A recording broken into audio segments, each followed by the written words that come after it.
Anak itu bukan anugerah. Bagaimana jika orang cerdas dan lain-lainnya itu dilahirkan? Lalu bagaimana dengan para kriminal? Bagaimana dengan orang-orang negatif? Bagaimana dengan orang-orang jahat di luar sana? Apakah itu karena faktor didikan semata? Nah, ternyata pil pahitnya atau fakta pahitnya adalah sebagaimana orang cerdas dilahirkan, maka begitu juga dengan para kriminal. Jadi, ini sebenarnya agak sedikit sakit ya didengar, karena terus maksudnya para pelaku kriminal di luar sana itu lahir dari seorang ibu yang melahirkan seorang kriminal gitu. Well, bisa dibilang seperti itu, dan ini disebut sebagai epigenetika. Apa itu epigenetika?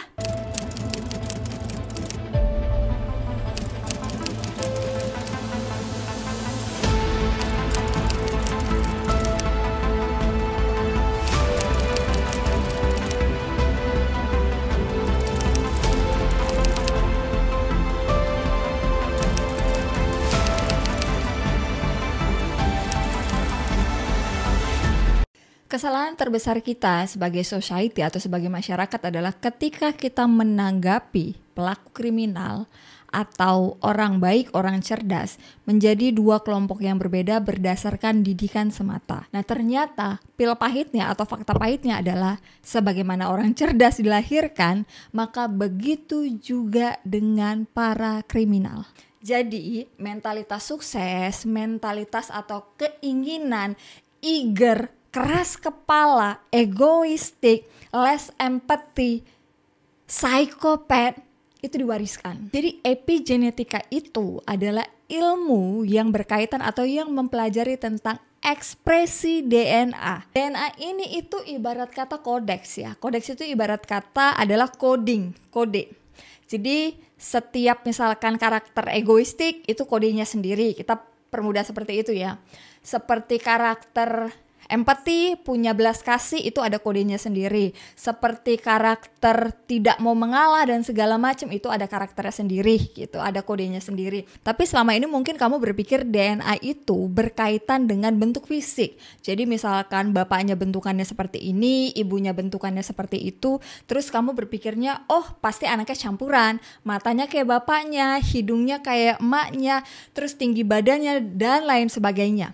Tapi sayang sekali atau jarang sekali orang paham bahwasannya epigenetika itu berkaitan dengan karakter, berkaitan dengan mentalitas, berkaitan dengan kondisi kesehatan, bahkan kesehatan mental atau kondisi-kondisi mental. Jadi bagaimana orang bisa tidak punya empati, tidak punya rasa belas kasihan, tidak punya rasa mengasihi, maka besar kemungkinan mereka terlahirkan dalam kondisi seperti itu karena faktor genetik tadi. Tapi genetik ini tidak serta-merta salah di kedua orang tua. Seakan-akan orang tua tersebut yang melahirkan anak yang quote-unquote cacat atau tidak capable atau tidak mampu untuk merasakan emosional baik. Nah, epigenetika itu akan membuka bahwasannya genetik ini tidak hanya datang dari kedua orang tua, tapi datang dari kakek, buyut, bahkan generasi-generasi yang sudah ribuan tahun sebelumnya. Seakan-akan ada sebuah puzzle besar sekali dalam runtutan keluarga kamu atau family tree kamu, di mana orang tua kamu mungkin menambahkan satu kepingan. Kemudian kakek buyut kamu itu menambahkan hingga akhirnya sampai di kamu. Nah, kita nggak tahu nih sudah berapa banyak puzzle atau sudah berapa banyak kepingan yang dikumpulkan dari generasi sebelumnya. Keping puzzle ini yang ada dalam runtutan DNA kamu atau kodeksnya kamu, itulah nantinya akan berada di kamu yang akhirnya berkaitan dengan lingkungan kamu untuk memastikan karakter atau satu puzzle itu tuh akan lebih dominan atau tidak. Lingkungannya inilah yang nantinya akan menaikkan, seakan-akan kamu lagi mixing nih, kamu jadi music director, which is music director itu kan akan memastikan, oh ini bassnya dinaikkan, oh ini ininya diturunkan, oh ini disedangkan dan lain sebagainya. Nah, lingkunganlah yang mempengaruhi mana yang dinaikkan, mana yang diturunkan, mana yang levelnya stabil dan lain sebagainya. Sehingga ada yang berpotensi menjadi kriminal, ada yang berpotensi menjadi orang cerdas. Tapi menariknya, Kamu tidak bisa memaksakan kondisi jika genetika tidak ada di situ, jika DNA-nya tidak ada di situ. Contoh, maaf nih, agak sedikit tersinggung. Kamu akan berusaha atau bekerja segitu kerasnya untuk membikin seorang anak pintar jika genetik itu tidak ada di situ atau tingkat kecerdasan itu tidak ada di situ. Tapi kamu akan dengan mudah membuat seorang anak itu pintar ketika genetika sudah ada di situ. Maka begitu juga dengan kondisi kriminalitas atau kondisi yang membuat orang melakukan hal-hal buruk. Jadi tidak serta-merta salah lingkungan saja, tapi memang genetiknya sudah ada di situ. Artinya bibit-bibit kriminalitas, bibit-bibit perlakuan yang menyimpang, perlakuan yang di luar nalar itu sudah ada. Kemudian tinggal atau lingkungannya seakan-akan lebih mengekspresikan si DNA kriminalitas itu. Si DNA yang cenderung melakukan hal-hal buruk tersebut. Jadi kalau memang genetiknya atau DNA-nya tidak ada, maka mau lingkungannya separah apapun, itu tidak akan langsung berubah, bertransformasi, tidak. Bisa jadi itu akan diabsorb atau diserap. Jadi belum tentu dianya yang menjadi kriminal, tapi generasi seterusnya yang bisa jadi menjadi kriminal karena dia tidak memiliki ekspresi DNA tersebut atau dia tidak memiliki DNA tersebut. Sehingga lingkungan buruk tersebut cukup mempengaruhi dia tapi tidak mampu merubah dia. Tapi ketika sudah mempengaruhi, sudah sampai dalam sistem DNA-nya atau tercatat dalam kodeks di tubuhnya, di pikirannya, maka besar kemungkinan itu akan diestafetkan ke generasi berikutnya. Tapi tinggal bagaimana lingkungan itu mempengaruhi ekspresi mana yang akan kita angkat. Ekspresi mana yang akan lebih dominan. Apakah ekspresi psikopatnya? Apakah ekspresi empatinya? Apakah ekspresi kecerdasannya? Atau ekspresi kebodohannya. Jadi bukan salah lingkungan semata, melainkan genetiknya sudah ada di situ.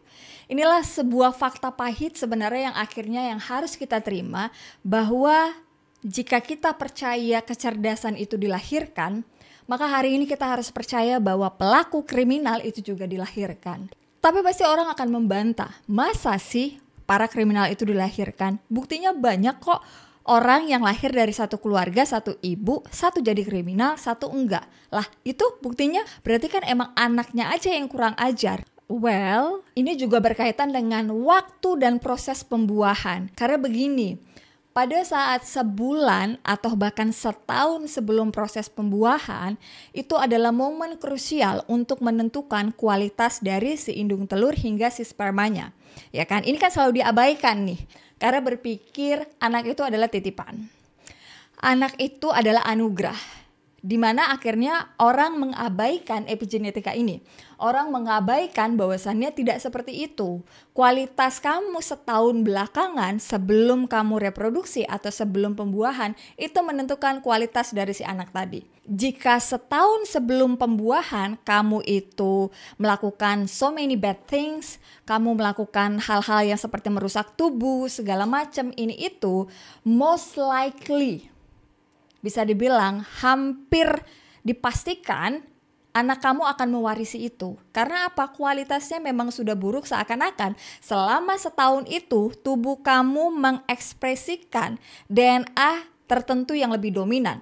Ketika ekspresi DNA tersebut sudah dominan dan itu akhirnya disampaikan ke proses pembuahan atau ke sperm dan indung telur, akhirnya high possible atau sangat mungkin ya begitulah kualitas si generasi berikut kamu. Nah menariknya lagi, ketika anak kedua ternyata si parentsnya melakukan perubahan pola hidup, perubahan sikap, perubahan mentalitas dan lain sebagainya, maka high possible anak kedua akan berbeda lagi. Begitu juga seterusnya, jika anak ketiga si orang tua tadi itu memiliki pola yang berbeda, kebiasaan yang berbeda, maka anak tadi itu juga akan berbeda. Nah inilah akhirnya kenapa jadinya dalam satu keluarga walaupun mungkin orang tuanya berantakan atau mungkin orang tuanya baik-baik saja, tapi ternyata anaknya kebalikan dari si orang tua tadi. Karena anak itu bukan anugerah, anak itu adalah cerminan dari kondisi kamu sebelum pembuahan. Makanya kan selalu dibilangnya tuh begini, kalau pembawaan ibunya tenang, santai, atau mewek, atau happy, atau apapun, maka anaknya itu most likely akan begitu. Anaknya itu akan kelihatan banget lah, resemble banget tuh dari si orang tuanya. Nah, kita berpikir kan bawaan anak. Kita berpikir bahwasannya, oh ya anaknya yang mau seperti itu. Well, sebenarnya yang terjadi adalah kebalikan dari itu. Kitanya yang ternyata tanpa disadari memberikan kondisi mood itu ke anaknya. Dimana sudah dinyatakan secara jelas bahwa kan gak mungkin seorang ibu atau kondisi biologi manusia ini yang setiap harinya menghasilkan hormon, di mana hormon itu mengatur segalanya, bukan hanya fisik tapi juga mental. Kemudian kamu berharap atau berpikir kondisi mental kamu ini akan terpisah dengan kondisi bayi kamu. Itu kan tidak mungkin. Jadi bukan bawaan anaknya, tapi ternyata kamu yang membawa itu ke anak, sehingga pada saat kamu melahirkan tapi selama setahun atau 9 bulan itu kamu mudian, maka most likely anak kamu akan mudian. Nah, inilah yang berkaitan dengan epigenetika tadi, bahwa semuanya berkaitan dengan ekspresi DNA. Terus apakah kita harus menyalahkan orang tua atau kondisi keadaan ketika hidup kita ternyata menjadi lebih buruk dan lebih buruk? Kemudian apakah ini tidak terelakkan? Bisa nggak aku menggantikan kodeks ini? Atau bisa nggak aku menggantikan DNA ini? Well, epigenetika itu sebenarnya mengatakan kita bisa mengatur ekspresi mana yang mau kita dominankan. Seakan-akan kamu sudah punya 100 karakter. Kamu punya pilihan untuk karakter mana yang mau lebih dominan. Apakah kamu mau karakter yang psikopatnya? Apakah kamu mau karakter yang evilnya? Apakah kamu mau karakter yang baiknya? Yang compassionnya? Yang punya belas asih, empati dan lainnya. Nah, itu ada di kamu, itu kontrolnya di kamu. Kebanyakan orang tidak mengambil kontrol itu, kemudian menyerahkan itu kepada lingkungan. Ketika lingkungannya berantakan, akhirnya dia menyerahkan kondisi kehidupannya sama lingkungan. Disitulah akhirnya kebanyakan orang rusak karena lingkungan. Padahal sebenarnya genetiknya atau DNA-nya sebenarnya sudah ada di situ. Lingkungan hanya mengulik genetik mana yang harus di-boosting, mengulik DNA mana yang harus diekspresikan.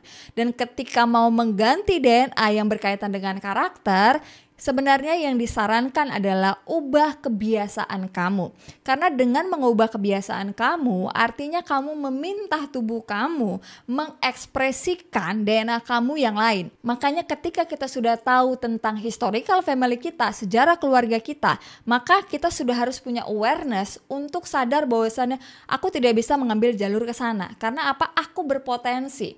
Potensi ini tuh bukan hanya sisi mental ya, tapi juga dari sakit penyakit. Sekarang kita tahu bahwasannya diabetes itu diturunkan, kanker itu juga diturunkan, kemudian beberapa sakit mental lainnya yang berkaitan dengan kinerja otak atau sistem otak dengan hormonalnya, ternyata itu juga diturunkan.